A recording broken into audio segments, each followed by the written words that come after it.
afternoon show, titigbakin na. Gaano kaya katotoo ang nasagap nating bali-balita mula sa ilang mga netizen sa social media na may isang afternoon show raw ang titigbakin na raw sa ere? Ayon sa bulong-bulungan, 3 taon sana ang kontrata ng naturang palabas, ngunit dahil raw sa sobrang baba ng TV ratings at advertisement, magiging 6 na buwan na raw ang itatagal noon.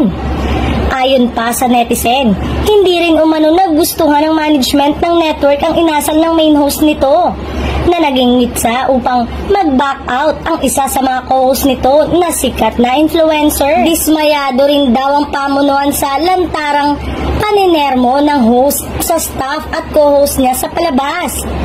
Ayon pa sa mga haka-haka, laking pagsisisi raw ang inabot ng management sa muling pagbibigay ng pagkakataon sa host. Kaya naman, napagpasyahan na umano nila na tapusin na lang ang palabas na sana ay saya ang hatid sa sambayanan at hindi yung pabubusugin lang sa galit at sermon.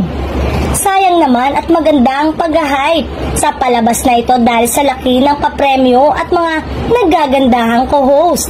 Lalo na yung isa doon na galing sa isang sikat na programa.